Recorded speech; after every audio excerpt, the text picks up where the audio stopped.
Hey guys welcome back. तो कैसे हैं आप सब? तो गाइस मैं हूं फाइक, मैं हूं मजहर। गाइस जो आज का वीडियो आरजे रौनक का वीडियो है Hafiz Saeed the unknown killer. आप सभी को पता है हाफिज सईद का, मतलब इंडिया वालों को तो पता है हाफिज सईद का, जैसे ही नाम लो ना सबको पता है। पाकिस्तानियों को नहीं पता, मेजोरिटी पाकिस्तान को नहीं पता, इवन कि तुझे को भी नहीं पता। मुझे भी नहीं पता था। वीडियो स्टार्ट होने से पहले मैंने थोड़ा सा बताया है इसको। तो गाइस इसके ऊपर सारा वीडियो देख लेते हैं। So let's start. दोस्तों 13 दिसंबर 2001 को भारत की संसद पर हमला हुआ। हमला करवाने के पीछे पाकिस्तान का हाथ था। हमले के बाद कई दिनों तक भारत और पाकिस्तान की आर्मी बॉर्डर पर आमने सामने रही। हर बार की तरह पाकिस्तान की यही धौंस थी कि अगर भारत ने हम पर हमला किया तो हम भारत पर न्यूक्लियर बम छोड़ न्यूक्लियर बम की धौंस पाकिस्तान बहुत पहले देता था, पीछे हटना पड़ जाता था। पाकिस्तान भी भारत का ये डर समझ गया। इसके बाद 2001 से लेकर 2008 के मुंबई हमलों के बाद तक उसने देश के कई शहरों में टेररिस्ट अटैक की झड़ी लगा दी। 2002 में गुजरात के अक्षरधाम मंदिर के हमले में कई लोग मारे गए। 2003 में मुंबई में ब्लास्ट हुआ। 2005 में दिल्ली के मार्केट में कई सीरियल ब्लास्ट हुए। 2006 में मुंबई की ट्रेनों में सीरियल ब्लास्ट ने तबाही मचा दी और 2008 में मुंबई पर हमलों ने तो पूरी दुनिया को हिलाकर रख दिया। हर बार हम बेचारे बनकर रह जाते थे। हर बार एक ही सर्कल रिपीट होता था। नाम पाकिस्तान का आता था, वो अपना हाथ होने से मना कर देता था। भारत अमेरिका से शिकायत करता था, पाकिस्तान को हमले के सबूत देता था, मगर होता कुछ भी नहीं था। इन सारी चीजों ने भारत को एक कमजोर देश बनाकर रख दिया, एक ऐसा लुंजपुंज देश जिस पर कोई भी ऐरा गैरा हमला कर सकता था। मुंबई में जो आतंकवादी घटना घटी है, ये हमला मुंबई पर नहीं पूरे हिंदुस्तान पर यही पीएम बने से पहले का बयान लग रहा है। और हमले भी हुए। 14 फरवरी 2019 को पुलवामा में सीआरपीएफ पर हुए हमले ने सब कुछ बदल कर रख दिया, और ऐसा बदला कि चीजों को 360 डिग्री घुमा कर रख दिया। अभी हम 2024 में हैं। अप्रैल का महीना चल रहा है। 2 दिन पहले खबर आई कि पाकिस्तान में सरबजीत के हत्यारे को किसी अज्ञात हत्यारे ने मौत के घाट ये भी पता चला मुझे। इसके साथ मीडिया ने ये भी बताया कि पिछले 3 सालों में पाकिस्तान में 21 ऐसे टेररिस्ट मारे गए हैं जो भारत में मोस्ट वांटेड थे। ये वो लोग थे जो भारत में कोई ना कोई हमला कर चुके थे, जो भारत को तोड़ने में लगे थे। मतलब जिस पाकिस्तान के सामने हम एक वक्त गिड़गिड़ाया करते थे कि अपने देश से भारत पर होने वाले हमले रोको, वही पाकिस्तान, उसकी ही आर्मी और उसकी ही खुफिया एजेंसी आज पगलाई बोराई घूम रही है। उसकी हालत मोहल्ले के उस गुंडे की तरह हो गई है जिसे उसी के मोहल्ले में कोई कूट गया है और शर्म के मारे न वो किसी को चोट के निशान दिखा पा रहा है और न ही थाने जाकर उसकी कंप्लेंट कर पा रहा है। According to Pakistani investigators, these killings were orchestrated by Indian intelligence sleeper cells, mostly operating out of the UAE. Britain का गार्जियन अखबार दावा कर रहा है कि भारत सरकार के इशारे पर भारत की खुफिया एजेंसी पाकिस्तान में ये टारगेट किलिंग कर रही है। भारत सरकार ने तो इन आरोपों से पल्ला झाड़ते हुए उस अज्ञात हत्यारे को अपना लल्ला मानने से इनकार कर दिया है, मगर देश के लोग पाकिस्तान में मारे जा रहे भारत के दुश्मनों से बहुत खुश हैं। उन्हें ये सब किसी हॉलीवुड स्पाई थ्रिलर की तरह लग रहा है। ऐसे में बड़ा सवाल ये है कि पर्दे के पीछे आखिर चल क्या रहा है बॉस? पाकिस्तान और खालिस्तान के वो कौन कौन से टेररिस्ट हैं जो इन 3 सालों में मारे गए? आखिर वो देव मानुस अज्ञात हत्यारा है कौन जो हमारे लिए ये सब नेक काम कर रहा है? और क्या रीजन है कि शुरू में इन हत्यारों पर चूं चपड़ करने के बाद अमेरिका और कनाडा भी अब चुप हो गए?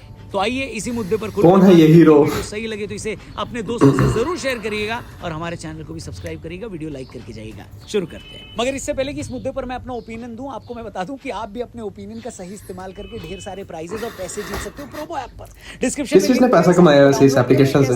प्लेटफॉर्म कमेंट में बताना। कई सारे टॉपिक्स हैं, सिर्फ आपको हाँ या ना में अपनी ओपिनियन देनी है। जैसे क्रिकेट से जुड़ा हुआ एक टॉपिक मिलेगा और सवाल मिलेगा आपको कि क्या 19 तारीख को लखनऊ चेन्नई के सामने जीतेगी? क्या 20 तारीख को दिल्ली हैदराबाद? आजकल पैसा कमाना आसान हो गया। आसान से सवालों के जवाब देकर बस वालों के जवाब दो और पैसा कमाओ। महिंद्रा थार, इसके अलावा भी बहुत प्राइजेस है मेरे यार, और जीतने के बाद उसे आसानी से विड्रॉ भी कर सकते हो। क्या समझे?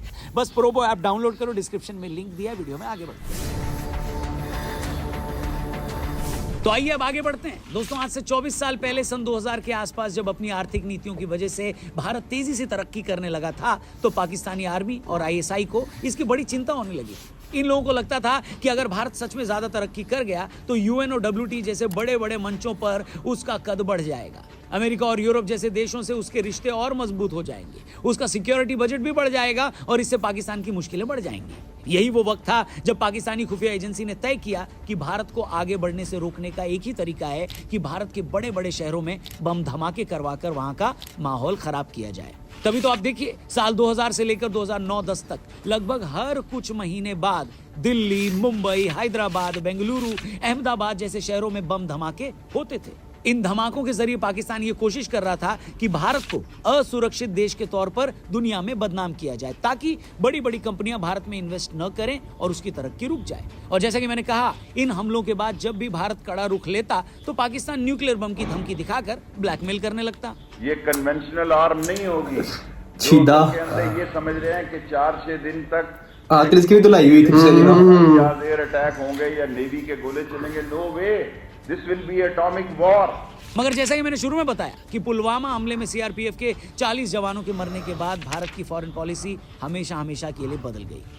5 अप्रैल को गार्जियन में एक रिपोर्ट छपी। इस रिपोर्ट में कहा गया कि किस तरह 2019 के बाद से आज तक पाकिस्तान में 21 आतंकी मारे गए। इस रिपोर्ट में पाकिस्तान के डिप्लोमेट्स के हवाले से यह भी कहा गया कि पाकिस्तान के पास सबूत हैं इन लोगों को मरवाने के पीछे भारत की खुफिया एजेंसी रॉ का हाथ है। रॉ यूएई में अपने स्लीपर सेल्स के जरिए पाकिस्तान में हत्याओं के लिए जिहादियों को हायर करती है। पाकिस्तान के विदेश मंत्रालय का भी कहना है कि भारत ने पाकिस्तान के इस्लामाबाद और लाहौर में हत्यारों का एक नेटवर्क बना लिया है और ये लोग यूएई में मौजूद स्लीपर सेल के इशारों पर पाकिस्तान में ये हत्याएं करवा रहे हैं। कई बार मर्डर करने वाले तक को ये नहीं पता होता कि उससे ये काम कौन करवा रहा है। पाकिस्तान ने ये भी कहा कि रॉ के लोग अफगानिस्तान में ठिकाने बनाकर वहां से ये न्यूज़ बहुत चली थी इधर। इस रिपोर्ट पर मारे गए लोगों की डिटेल पर अगर नजर डालें तो आपके होश उड़ जाएंगे। आप क्रोनोलॉजी समझ लीजिए।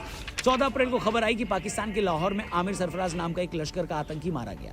आमिर सरफराज वही शख्स है जिसने आज से तकरीबन 10 साल पहले पाकिस्तान की जेल में बंद भारतीय कैदी सरबजीत सिंह की हत्या कर दी थी। वो सरबजीत जो 20 सालों से ज्यादा वक्त से एक झूठे मामले में पाकिस्तान की जेल में बंद था। वो सरबजीत जिसकी रिहाई के लिए भारत के प्रधानमंत्री तक ने पाकिस्तान के प्रधानमंत्री से बात की थी। वो सरबजीत जिसे जेल से बाहर लाने के लिए उसकी बहन ने दिन रात एक कर रखा था, और जब ये लग रहा था कि शायद वो जेल से बाहर आ जाएगा, पाकिस्तानी खुफिया एजेंसी आईएसआई के इशारे पर आमिर सरफराज ने जेल में बड़ी बेरहमी से उसकी हत्या कर दी। फिर ऐसा लगा कि शायद सरबजीत के परिवार वालों को कभी इंसाफ नहीं मिल पाएगा, मगर जैसा कि कहते हैं कि ऊपर वाले के अंधेर नहीं। 14 तारीख की शाम जब सरफराज अपने भाई के साथ घर पर था, तभी उसके घर पर डोरबेल बजती है। जैसे ही वो दरवाजा खोलने आता है, तभी वो अज्ञात हमलावर गोली मारकर उसके लिए जहन्नुम का दरवाजा खोल देता है। मोटरसाइकिल पर आए हमलावर उसे भैंसे के पीछे रस्सी से बांधकर दूसरी दुनिया में विदा कर देते हैं। इससे पहले पिछले साल नवंबर में पाकिस्तान के कराची में धार्मिक नेता मौलाना रहीमुल्लाह की भी औरंगी टाउन इलाके में ये अब पता चल रहा है यार। वाकई वो लगातार भारत के खिलाफ तकरीरें करता था, मगर उसे मारने आए अज्ञात हमलावर ने उसे मारने से पहले उसे कोई तकरीर नहीं सुनाई और सीधा गोली मार दी। इसी तरह नवंबर महीने में अकरम खान और ख्वाजा शाहिद नाम के 2 आतंकी भी पाकिस्तान में मारे गए। ये दोनों पाकिस्तान में तो ऐसी कोई न्यूज़ नहीं सुनने को मिलती। के हाथों शहीद होकर बाली उम्र में ही इस दुनिया से रुखसत हुए। ख्वाजा शाहिद ने 2018 में भारतीय सेना के एक टेंट पर हमला करवाया था, जिसमें 7 फौजी शहीद हो गए थे हमारे। मगर नवंबर में उस भोले अज्ञात हत्यारे ने इसका भी गेम बजा डाला और इसे इस बेदर्द जमाने से मुक्ति दिला दी। इससे पहले अक्टूबर 2023 में जैश ए मोहम्मद से जुड़े शाहिद लतीफ को भी मोटरसाइकिल पर आए 3 अज्ञात हमलावरों ने डिब्बे में बांधकर उसका पार्सल नर्क के लिए डिलीवर कर दिया। शाहिद लतीफ का रिज्यूमे ये बताता है कि वो 2016 में भारत के पठानकोट हमले में शामिल था। अब जब इतना बड़ा कांड किया था तो इनाम तो बनता था, इसलिए उस अज्ञात हमलावर ने इसे सियालकोट में ढूंढकर उसका बर्थडे बना दिया और बर्थडे दोनों अलग अलग कर दिया। इसी तरह भारत में जाली करेंसी का कारोबार करने वाला लाल मोहम्मद, कंधार एयरलाइन हाईजैक करने वाला हाईजैकर जहूर मिस्त्री, ये कैसा नाम? फैलाने वाला सैयद नूर शालूबर भी अज्ञात हमलावरों के अपने अपने ऑफर लेटर लेकर एक एक कर जहन्नुम के लिए रुखसत हो गए। इनके अलावा बशीर अहमद पीर और एजाज अहमद अहंगर को भी भरे बाजार में उस अज्ञात हमलावरों के हाथों खून की होली खेलकर इस धरती को गुड बाय कहना पड़ा। अच्छा, इस अज्ञात हमलावर की सबसे अच्छी बात यह है कि ये मजहबी कट्टरपंथ के बेस पर कोई भेदभाव नहीं करता। अगर ये मोटरसाइकिल पर इस्लामिक कट्टरपंथियों का हालचाल पूछने जाता है तो ये खालिस्तानियों का भी दुआ सलाम करना नहीं भूलता। बॉस, आपको हरदीप सिंह निज्जर का तो पता ही होगा, जिसे पिछले साल जून में कनाडा के ब्रिटिश कोलंबिया में अज्ञात हमलावरों ने बहुत कंट्रोवर्शियल टाइगर फोर्स का मेंबर था, इंडिया का मोस्ट वांटेड था, खालिस्तानी मूवमेंट को लगातार हवा दे रहा था। उसकी मौत हुई तो कईयों की फटकर 74 हो गई। हरदीप सिंह निज्जर की डोली उठने से पहले पिछले साल 6 मई को पाकिस्तान के लाहौर में गुमनाम कातिलों ने खालिस्तान कमांडो फोर्स के चीफ परमजीत सिंह पंजवाड़ को गोली मारकर इस गंदी जिंदगी से उसे भी आजादी दिला दी। वो कट्टर खालिस्तानी था, लंबे समय से पाकिस्तान में छिपा था, फिर पता नहीं किसने उसका पता लगाया और फिर उसका टिकट काटकर ठंडी हवा खाने उसे ऊपर भेज दिया। The killing of a Canadian citizen on Canadian soil is काफी कंट्रोवर्सी हुई थी, मुझे याद है। एम्बेसी तो बंद ही हो गई थी कनाडा की इंडिया के अंदर। हो सकता है बहुत से लोग ये सोचें कि क्या किसी दूसरे देश में यूं घुसकर लोगों की हत्याएं करवाना ठीक है क्या? तो इसके दो जवाब हैं बॉस। पहला तो ये कि भारत ने कभी कहा ही नहीं कि ये हत्याएं हम करवा रहे हैं, और दूसरा जवाब ये, और भारत क्या, कोई भी देश कभी ये नहीं कहता कि वो दूसरे देश में घुसकर अपने दुश्मनों की हत्या करवाता है। अब आप कुछ एग्जांपल देखिए। रशिया के एक सुरक्षा अधिकारी थे अलेक्जेंडर लिट्विनेंको। लिट्विनेंको बाद में भागकर ब्रिटेन चले गए और वहां जाकर वो रूसी सरकार को काफी क्रिटिसाइज करने लगे। धीरे धीरे रूसी सरकार को वो अपने लिए खतरा लगने लगे। फिर साल 2006 में वो एक दिन अचानक बीमार पड़ गए और फिर उनकी मौत हो गई। ब्रिटिश सरकार ने जांच कराई तो पता लगा कि रूस के 2 एजेंटों ने लिट्विनेंको को रेडियो एक्टिव पोलोनियम 210 देकर उनकी हत्या कर दी थी। मगर यह हत्या इतने गुपचुप तरीके से की गई और ऐसे की गई कि लंबे टाइम तक तो ये पता भी नहीं चला कि लिट्विनेंको की मौत हुई कैसे। यहाँ हम ये नहीं कह रहे हैं कि अपने ही फॉर्मर सुरक्षा अधिकारी को मरवाना ठीक था या गलत। हम बस ये बता रहे हैं कि अगर सरकारों को अपने ही लोग अपनी सिक्योरिटी के लिए थ्रेट खत्म कर दिया जाता है तो वो दूसरे देशों में घुसकर उनकी जान तक ले लेती है। तो यहाँ तो दूसरे देश के नागरिक को मरवाना तो आम बात है।